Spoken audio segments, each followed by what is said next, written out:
turn off the cruise control. It's time to press forward.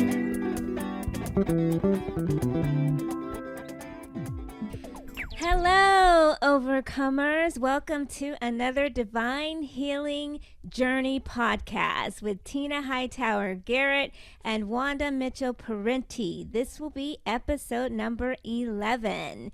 Today we are here with the beautiful Miss Desiree Ingram, and we have a treat for you.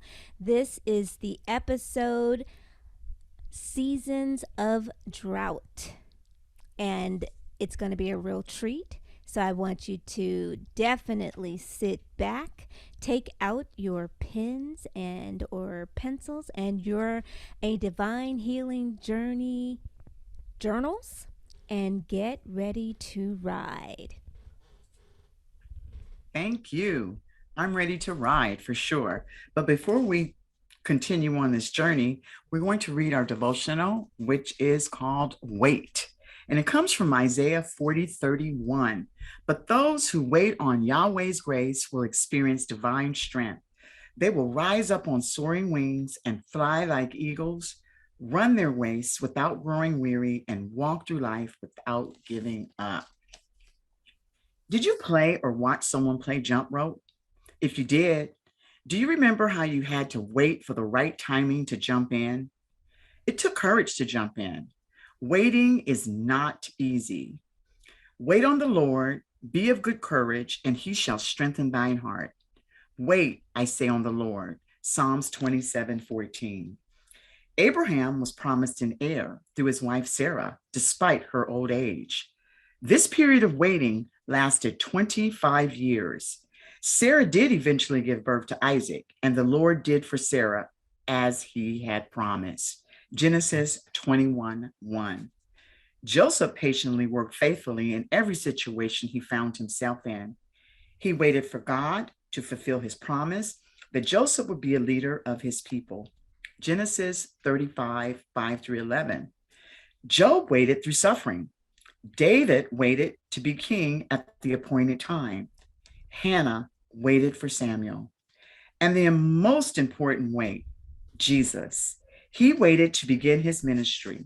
His ministry started at the age of 30 years old.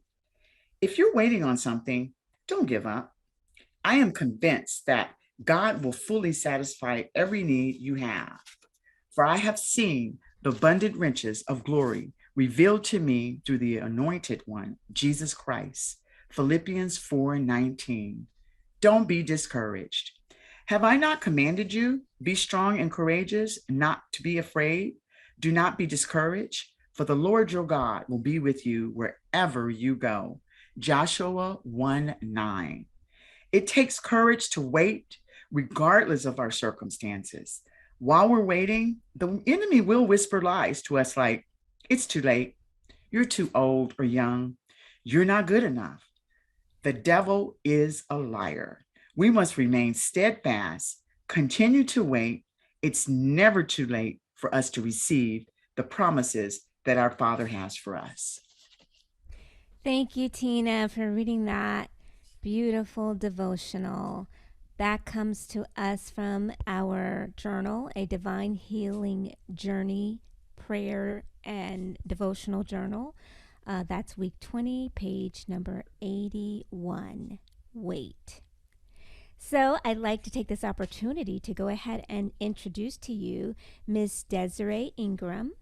I have had the wonderful pleasure of knowing Desiree for quite some time. I will just say that when I met Desiree, she was quite precocious. I think still is. She has always had a kind and caring spirit.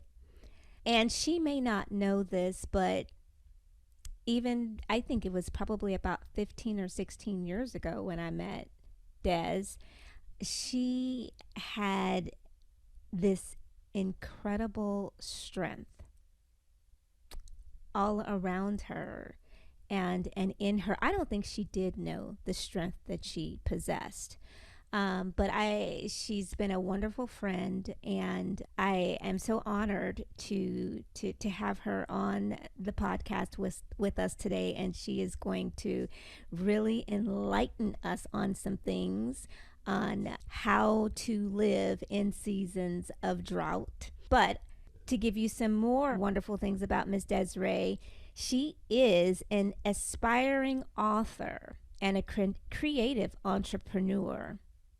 Among her many pursuits and ventures, she is currently writing a devotional herself for couples who are trying to conceive that will be released later this year. She was inspired and instructed by the Holy Spirit to write this devotional during her 6 year fertility journey, in which she suffered 3 losses. She is now a proud mom of 2 1-year-old son, Ian, and a beautiful daughter on the way. So, help us welcome Miss Desiree Ingram. Welcome, Des. Welcome. Thank you so much. It's an honor to be with you all, speak with you all, and I'm grateful for the opportunity. I'm grateful for the invitation, and I'm looking forward to being on this, continuing on this healing journey. I would say that we never arrive. It's never a destination that we arrive at. We continue on throughout the journey, and I think we make progress along the journey, and we have growth, and we have revelation, and we have various experiences that take us to new places along the way. And so there's always something that kind of comes up that we can heal from, that we recognize or realize that, okay, there's still something there. There's still some pain there. There's still some things I've got to sort through. So I think that, using the word journey, and, having it being divine healing journey, I think is appropriate, because we're constantly where we are. And even though we may arrive at a certain revelation or achievement, there's still more that we can do, more that we can possess, and more that we can overcome. So again, just honored to be along the journey with you, ladies. I don't think I knew how many losses there were, and 3. That's that's a lot. I know, working at one season in my life where I worked for the Reproductive Science Center, and so walking alongside women in their infertility season, 1 loss, major. And for some people, it was like the end of the world, literally, or they felt like they were given a chronic or terminal illness diagnosis. The cross was heavy for them, unbearable for some of them. Can you kind of walk us through what that was like for you? I think you were a pretty new bride at the time of your first, right? And ready to start your life with your husband as parents. And you try, and then there's a loss. Can you walk us through what that was like for you that first time?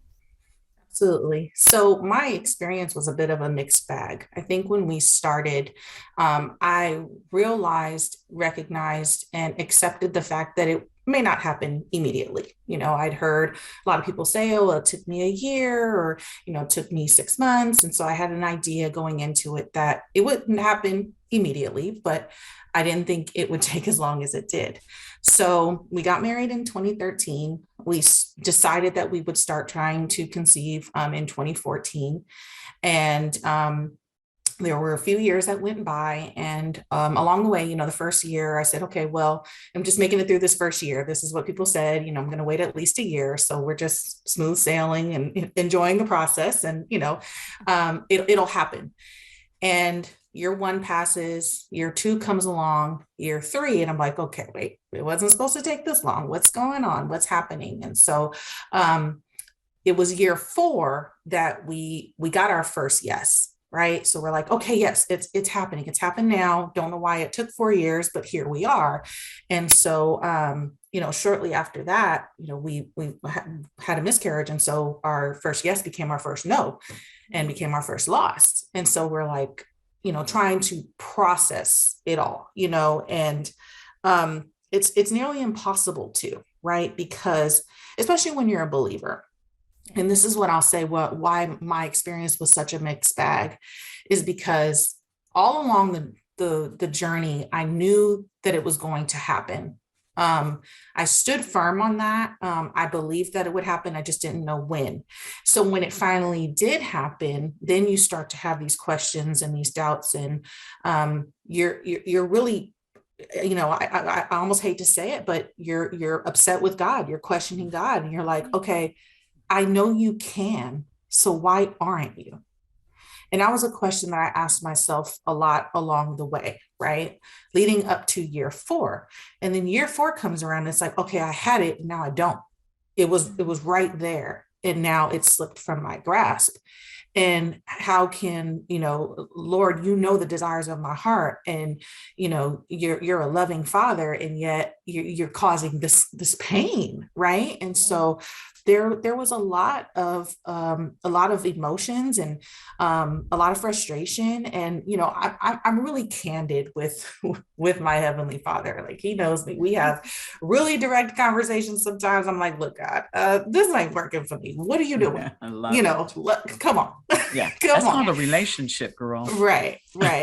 So, but then at the same time, I recognize his sovereignty. I recognize his power. I recognize that he's, a mighty God. He's a powerful God, and he will use everything to our benefit and for our good. So, even though I had my moments of doubt, frustration, anger, hurt, all these disappointment, all these different emotions, I recognized that I had to turn it around in a way that was going to allow me to stand on my faith, right? And I knew deep down, I knew that this was all going to be a part of a journey that was going to, one, strengthen me in ways I never imagined, and two, benefit other people in some way.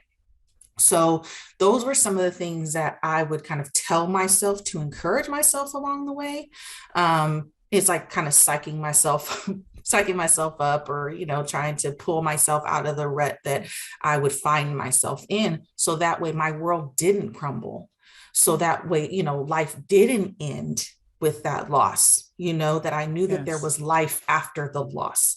And so that was what I stood on. And that was what, I had to remind myself. Now, you asked me about the first loss, but, there were 2 more that came after that. So, right. The first one, it was wild, the amount of peace that I had from having that loss. And I think for me, it was because, again, I would just encourage myself, bring myself out of it, remind myself, okay, this is one of the things that people would tell me was like, okay, at least now you can get pregnant. And I'm like, okay, that's kind of not encouraging, but kind of is. So I'll work with that, whatever. But so then the second time comes around, get pregnant again. I'm like, okay, this time is going to be different. Okay, God, we're leaning on you, we're trusting you, we're believing you for this miracle. And the same thing. And so this one played out a little bit differently. They told me that the embryo stopped growing at a certain point. And I started doing some research, and I found that this has happened to other women before too. And they would go back for a follow-up appointment, and they would find that the baby was doing fine. So I was like, okay, well, if he did it for them, he can do it for me. Right. That's right. But it didn't happen that way. Right. And so, I had to also say, okay, well, God is still God, regardless of the outcome, and regardless of, things not working out the way that I'd hoped or prayed or believed for. Right. So then I had to go through this kind of spiritual journey of reconciling that. Right. Because I'm believing you for this, with the first loss. I kind of wondered if there was something that I did to cause it, because I did have doubts. So I'll backtrack a little bit. When I first found out that I was pregnant, everybody says the first trimester, there's a high likelihood of miscarriage. So I went into it thinking, okay, well, the risks are high. I could potentially lose this child, like, wanting to believe for the best, but also, kind of leaning on the fact that so many people say that you can have a loss in the first trimester. Right. So then I started to wonder, did I manifest that? So going into the second pregnancy, I said, I'm not going to take that approach. I'm going to believe, I'm going to stand firm on the word. I'm going to declare, I'm going to do everything that I need to do to ensure that this one, is different. And unfortunately it wasn't. So, again, it's just this kind of roller coaster of emotions, right? Because again, you feel like you've got it, and then you don't. Okay, here it is again, Right. and then, Right. Right. and so then we come across to the third one, and so then at that point, it's like, okay, well, I don't know what approach to take, because I was trying to protect myself with the first one, or prepare myself with the first one. I'm declaring and believing and standing on the promise and the second one, and then they both played out the same way. So then what do I do with this third one? So then it's almost like it's hard to get excited about, because I anticipate that the outcome may be the same as the first two. So why get attached? Why believe? Why pray? Why, all of those things when it didn't work before. Wow. Right. So again, it was just this roller coaster going from, having peace and, believing, to having doubts and frustration and disappointment and just every emotion along the way. I love that. I love it. Yeah. And, I love your honesty and your transparency, because you're speaking from a place, and you're speaking from a point of view of a believer. And so people think, oh, you're a believer. And so as a believer, we shouldn't have doubts, right? We shouldn't have those emotions. We shouldn't feel any of those things. But what came to mind for you is that was your true relationship, because how are you going to question someone you do not know? All right. So you still have that. But what would you say to that person that, because you have strong faith, you're a strong believer, and you did have that foundation of God to stand on?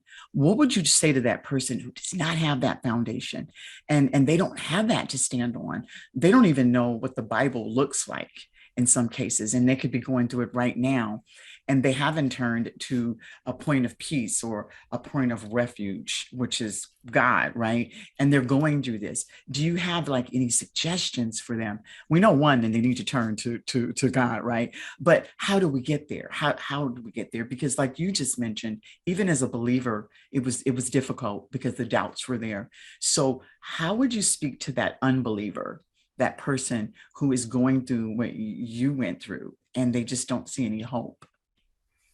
Yeah, see, that's a tough one, I would say, because I do believe very strongly that it was my relationship with God that got me through, right? So for someone to not have that, I can see how difficult it would be, how catastrophic, how debilitating that it could be without having that refuge, that rock, that foundation. Because I leaned on that, and I had to, and I knew that I wouldn't make it through without it. And it was hard, even having that. So I can't even imagine what it's like to go through that process without having that relationship. Right. Yes. And so one of the things that, I always try to encourage people with, that is on the journey, and even having gone through it myself, I still find it difficult at times to find the words to say to encourage people, because we'll often hear, okay, well, timing and trust God, and but that doesn't really mean a whole lot, like you said, to somebody who doesn't believe, or they have tried in the past and he's let them down, right? I trusted God with XYZ, and I trusted God to save my mom, and he took her, and so they have that perception of God, Right. and so leaning on him in another place of vulnerability when there's been disappointment in the past can be really, really challenging. And I think that goes for a lot of different things, whether it's fertility, conception, or anything else. Like I said, if somebody is on their deathbed and you're just believing for a miracle and the miracle doesn't come through, it could be really, really challenging, and to one's faith, and I've had friends who have been on the journey of fertility who, she said, hey, listen, I didn't have a good relationship with God while I was on the journey. She was a believer, stood firm in her faith, but she was like, but going through that, me and God were not good.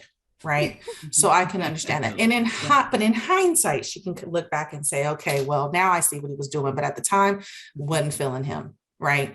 And so I think the importance of having that, whatever that looks like for people, right? For some people, it may take some time to get to the place where they recognize that as the Holy Spirit, or they recognize that as God, or their relationship with Jesus Christ. It's really, really important for people to get to a place where they believe in something outside of themselves in order to see them through, because we can't depend on our own ability, because we lack what we need in those moments. So true. Right. And so really, as having, that's why it's so important for us to be beacons of light.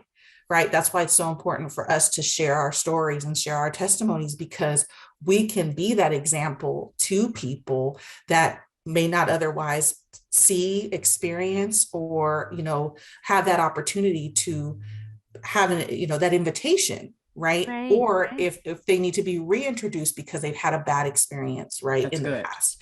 And so that's why I believe that when God took me through what he took me through, that I knew it wasn't just for me. And that was one of the things that kept me going and kept me pushing through. I was like, he's going to use this in some way for someone else, even if it's just one other person, And so that is kind of sharing my story, being that light, I think, is what will make the difference for the person who is in that darkness. That's so, so rich. And I know you guys have heard me talk about, my story, my journey as well. And I knew, just like you, when I got the revelation that everything I had gone through wasn't just for me. It was so that I would lock arms with others who were going to be on that journey, walking that path, and they could, whether they're a believer or not, they would see the Jesus in me, the God in me, see what my Jesus, my God has done for me, and they would have hope. They would have hope. That's good. They may not believe at the time, but me sharing my testimony, sharing what I went through and how I was able to go through it and get to the other side, gives people hope, whether they believe or not believe in God. Most people believe in hope. Absolutely. Absolutely. And it's an affirmation, and it's what it does is when we share our testimony, like you said, like Des said earlier, it wasn't about her, it was about others. But as we're sharing it, we're being healed as well, because someone else is being healed. And the truth will set us free. I say it all the time. And we're able to talk about it, then we're able to get through the pain. But what I love is how you used your pain and you used it in terms of purpose. And that goes to the book. And I was like, when I read that, I was like, oh my goodness, she took that. And now you're writing a book to help other couples that are going through the same thing that you went through. And what I looked at, and I was looking and I was like, wow, that book that you conceived is something that you will be giving birth to. I mean, right. I mean, seriously, you said it's coming later on this year, but it's like sitting there, it's being birthed. You know what I mean? You've conceived it. Now it will be birthed. And it's the same thing that you went through, but you're going to help other couples. So that's really strong, because when we go through something and there's a reason behind it, because like you said, you question God, because no, I have not walked the journey that the two of you ladies have walked in, but I have had delayed blessings in a different way, not in this particular way. But I tell you what, when you can share with others, it's just such a blessing. And you can't share with someone something that you haven't gone through yourself. Like you were saying, Des, people, why you didn't have the words. You don't have the words sometimes, even if you've gone through it. Sometimes we don't have the words. So I just really, I thank you, and you too, Wandah, because you can relate 100% to what Des is talking about, and for you sharing. One other thing that I can definitely relate to, not just the loss, but Des, I really loved when you said, as a believer, you were angry. You Yes. were angry with God, and you were very real with Him about what you were feeling. And I think that that's important to share because some believers don't feel like they can be that real with God. I think when and that has to do with your relationship, having the relationship with Him, not necessarily getting caught up in the religion, right? But having that real relationship with your real God. You were able to feel what you needed to feel in that time, during those times, and share it with your God. So I appreciate that because I felt like that too. But I also know that some people won't feel like that, and not allowing yourself to feel it and not allowing yourself to be real with Him will cause doubt. That's Yes. when doubt can and does set in. Was there ever a time where you wanted to just quit having the faith, believing for it, and just throw your hands up? Was there ever a No, time where you were just like, no, I'm never, done? I never, love it. never, because I knew very young that I wanted children. There weren't too many things that I knew that I wanted to accomplish in life. If you asked me when I was, graduating from college, like, what do you want to do? I don't know. I just went to college because it was, I had an opportunity to, and they say that you should, but I don't know what I want to do with it. Ask me what I want to be. I want to be a mom. I want to be a wife and a mom. I just knew that very, very early on. And so I wasn't willing to give that up. I wasn't willing to surrender that. And I believed very, very strongly that, the Holy Spirit revealed to me that I would be a mom and also that I would conceive naturally. And so I stood on that, and I recognized that there were certain things that I had to do along the way. So some of the things that came up for me during my journey were, obedience and faith, right? So standing on what I believed and what I was told, and also doing what I was instructed to do and not do, right? So along the way, I started to become really obsessed about certain aspects of the journey, right? Because I'm like, I know this is going to happen. I really, really want it. I want it more than anything in life, right? And I believe what God has told me. And so let me help out along the way. Let me do some things. And, Right. God, Let me I help. got you. Did you say, let me help God? Let Right, me right, help you. Let right, me right. help you And you out. know what? Yeah. And can I pause right there? And it's so funny, not funny, but it's so real because isn't that what Sarah did? And Mhm. those are people who do not, listeners, if you don't know about the story about Abraham and Sarah, I would recommend that you definitely read that chapter because it's huge because Sarah had a promise, but she put her hands in there. And Des is saying she didn't do it. She trusted God no matter what. And there's the difference between you and Sarah. And I'm not knocking Sarah. I mean, come on, she's the mother of nations. So I'm not going to knock her. She did play an important role, but you didn't put your hands in it and try to fix it yourself. You Right. It was trusted. You it was trusted. certain things. Yeah, it was certain things more so like let me try to prepare myself better or do Mhm. things in the natural, right? There's certain Yes. things that we should do in the natural, and then there's other things that you depend on in the supernatural, right? But what I failed to do was really seek God to see what were the things that I needed to do in the natural. So I started to kind of obsess about certain things like tracking ovulation, timing intercourse. And so then you lose focus. Right. And in that, so it wasn't necessarily trying to control, but it was just me trying to do what I could to put myself in better position, right? So not Mhm. necessarily a bad thing. A lot No. of people do that along the way. However, in my case, because it became so obsessive, the Holy Spirit spoke to me and said, do you want it, meaning the baby, more than you want me? Because that's how you're Wow. acting. Wow. Wow. I was Wow. like, whoa, Whoa. That's okay, good. then. Wake up call. I said, okay. And that's when it all shifted for me. Okay. That's when it shifted. Wow. because I recognized that I was putting way too much emphasis on the desire. I was putting way too much emphasis on the promise instead of the promise keeper, the person who would provide so I had to shift from the little God in my life, the little G God in my life, to the big G God. And so it was in that where I had like this turnaround. And I also want to say that, the inspiration to write the devotional came after my second miscarriage. Wow. So I was still on the journey. I hadn't arrived. I hadn't conceived. I didn't have my promise. I didn't have that.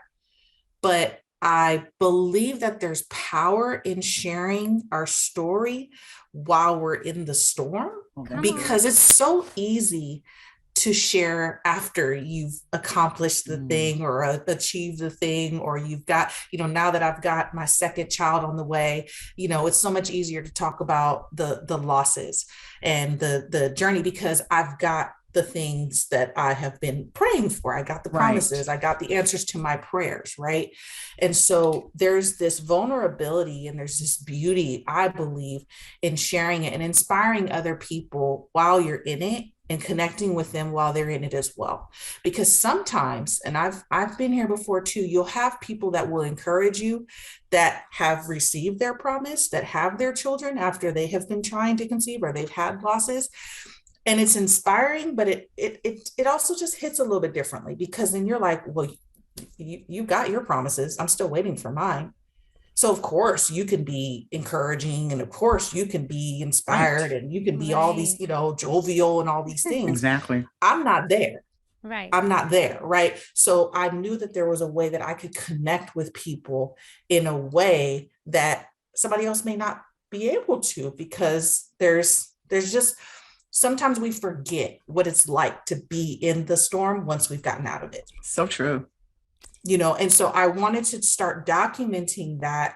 And I wrote a lot in my journal, and I started writing the devotional because I wanted to be able to capture a lot of that while I was in those emotions and while I was feeling those feelings, because I don't want to think back, a few years later, because we're removed from it. Sometimes it's harder to recall what we really, really felt in those moments, what our vulnerabilities really, really were. And so, and that's why the relationship that I had with God was really critical and really important too, because I was able to share and express a lot of that hurt. And some people may consider that a lack of reverence. Some people may consider that disrespect, right? But I'm not. And there's examples of that in the Bible, right? There's different prayers that, throughout the Psalms, where it's, hey, God, why have you forsaken me? Why do I feel, this pain? Why do I feel like, you're not there? But then you turn it around and you're like, but you're, omniscient, you're all powerful, you're all knowing, you're all these things, right? So that was where, I recognized that I was and needed to be in order to accomplish what God wanted me to accomplish. I love That's it. amazing. That is amazing. That is so amazing. And it was another thing too that I'm going to read too, and I'm just going to hit upon that you gave us. It was just a few little highlights from your bio and just some of the readings that you gave us. And you said, throughout my life, I've often felt as though I was not where I could or should be. If I had just started sooner, I'd be further along. If I didn't give up, I'd be far more successful right now. But one of the biggest things I have learned and constantly have to remind myself is that God can use every setback or failure to my benefit. He can make up for lost time. He can do a lot. He can do a lot with what I may perceive to be a little. And you did. You are a strong example of that. And I love how you mentioned that you recorded the journey, even when it was unpleasant. It's like we take these snapshots of our kids or whatever, them growing, but you took snapshots basically by journaling of even the pain, because then you can look back and you can refer to where God has actually brought you. You know what I mean? And it's a reminder, not to others, but to yourself as well, because it's easy when we get across the mountain, when we get over the hill, right, to talk about how good he is. But what about during that pain and during that journey? That is really great. That is so awesome. Yeah, yeah. And another thing too is recognizing that God can handle our doubts and our Yeah, questions, right? that's He right. knows we have them. So who are you What are we hiding fooling? from? Yeah, who do you think you're fooling? If you're like, oh Right. no, God, everything is great and wonderful, and you're just, so good. And it's like, no, sometimes we don't feel that, No. and he knows that. So being able to get to Right. a place where we can just be real and say, God, I know what you're capable of. I believe who you are, and what you're able to do and who you are to me, but I don't feel some of that right now. Hmm. I don't really Exactly. feel like you're Hmm. you're that good of a God, because a good God wouldn't be putting me through this pain that I'm Exactly. feeling, right? That's Right. real. That's real. But then again, like getting to a place where we can turn that around, and say, like David did so many times, we can turn Yes. that around and say, okay, yes, I feel this, Hmm. but I know this, Hmm. Mhm. Hmm. Mhm. right? Because Exactly. feelings are fleeting, That's right? good. But we need to recognize them, feel what we feel, Hmm. Mhm. process them, Mhm. and then turn it around with what we know, what we believe, what we can stand on in our faith. And that's an important, I believe, critical part of the journey, and what kind of I think really got me through. That is so so powerful. And one question we didn't ask, and feel free to say, well, you need to just ask him. But how about Dale through this process? Because you had to not only hold yourself up, but also be strong for him as well. Because oftentimes as the ladies, I mean, as women, we're bearing the children, but men are going through it as well because they're coming right alongside us and they're feeling pain, even though they can't feel the physical pain, but they're feeling pain as well. Can you share a little and I know he was supportive and the whole bit, but just his feeling as well. Yeah, so the devotional that I'm writing is actually geared towards couples. Mhm. And the reason why I did that is because a lot of time you hear the woman's experience, you hear a lot of the encouragement is to the woman, a lot of the support is usually for the woman, Yes. that the men tend to be overlooked in the process, and they're suffering a loss just as much. But because, like you said, physically we as women are going through various things, that we tend not to give as much emphasis on the man's experience. And Mhm. so, in the devotional, there's actually going to be pieces and excerpts from Dale, from my husband, who's going to be able to share from the male perspective. And there's certain things that I experienced that he didn't. When my friends were getting pregnant, that was devastating for me, because it's like they sneeze and they're pregnant, and meanwhile I'm bleeding out, and I have to go to a baby shower 2 days later for one of my really close friends. Literally had a miscarriage in that same week. My friend had a baby shower, Wow. and she, just didn't have the experience that I had. We'll just say that, right? Right. So that's really hard. That was really, really hard for me. And so, but that wasn't Dale's experience. He didn't feel that way.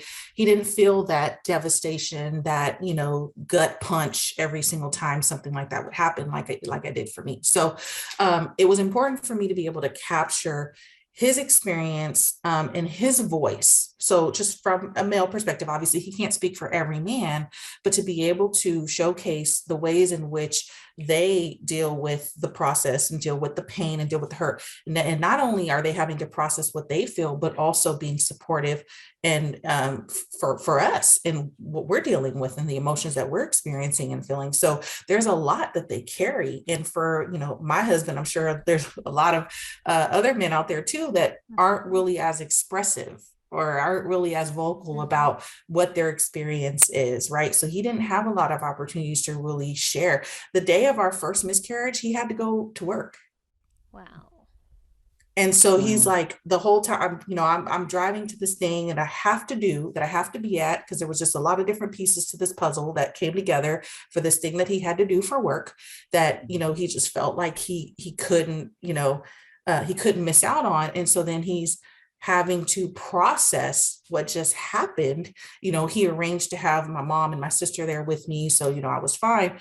So, and I was supported, but all the while, he's having to just carry on, push through, and not really in a place to be able to process what just happened and the loss that he's feeling. And he took it really, really hard. I honestly think that Dale had a harder time with it than I did.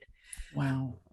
So, Wow. Him not really having the place, I think it just added to, the struggle, and it just added to the pain and the suffering, so that for me was really important to include components of that within the devotional, because again, giving them a voice, giving them a space to say what their experience is, how it may differ from the woman's, and but it's still valid, and it's still hurtful, and it's still, they go through their own kind of questions or doubts or disappointments and things like that too. So wanting to give that space was really important to me for that reason. So that is so great. That is wonderful. I'm telling you, I can't wait for the devotional to come out. I really can, and we will definitely support that. And thank you for sharing that, because so many times we do overlook our guys, we overlook the men, and they're not going to be as expressive as we are. So they tend to hold things in. So thank you for voicing that. Desiree, can you tell us the name of the devotional so folks can be looking out for it? Looking for it. Yes. So it is going to be called Trusting to Conceive. Oh, wow.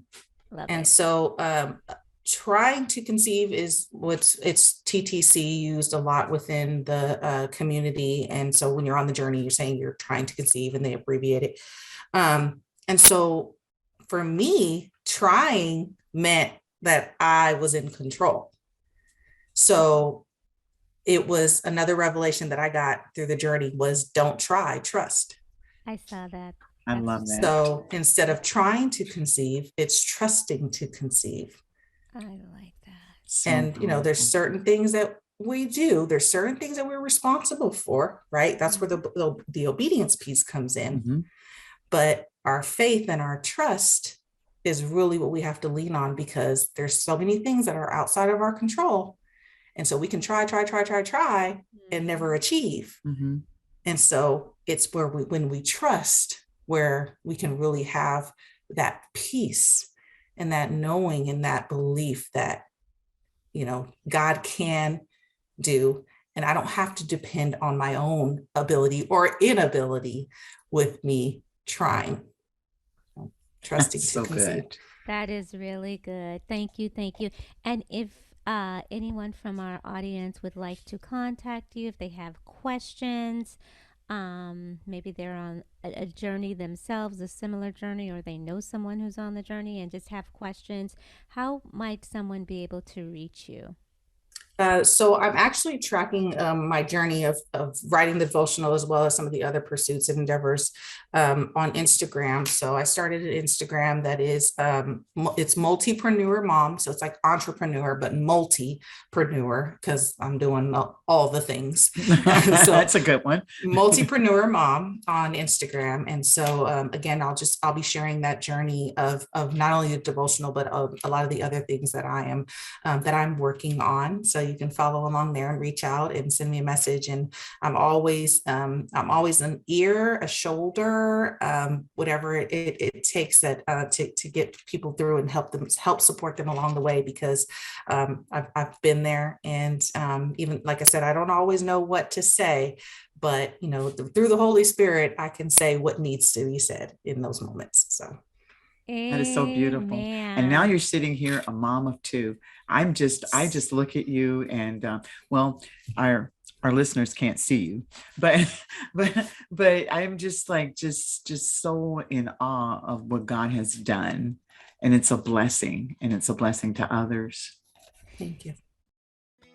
Well, ladies, before we get ready to go today, I'd like to take this time to thank our sponsor, Kissed by Malou. Love is in the hair products. Say goodbye to your dry, brittle hair. Kissed by Malou offers quality hair products with simple ingredients made with love. Add life to your hair with aloe that soothes the scalp, herbs that promote growth and stimulates follicles, avocado and coconut that softens and seals moisture. This handcrafted vegan hair product is made with all crowns in mind. Visit kissbymalou.com on Instagram, Facebook, or TikTok today. In our devotional, towards the end, actually it is the end, it says, it takes courage to wait regardless of the circumstances. Definitely you and Dale are an example of just that. That's right. That's right. Thank you for sharing, and God bless you, and we can't wait to meet Miss Baby Girl Ingram. Baby girl. That's right. That's right. Thank you for being here with us today. Thank you so much. And you're welcome. And before we end, we always like to say a prayer from our devotional book, which is on page 82. Dear God, give me the patience and courage while I wait for the great things that you have planned for me. Let me jump in at the right time by learning to hear your voice. Let your timing be my timing. Thank you, Lord. Destination Destiny.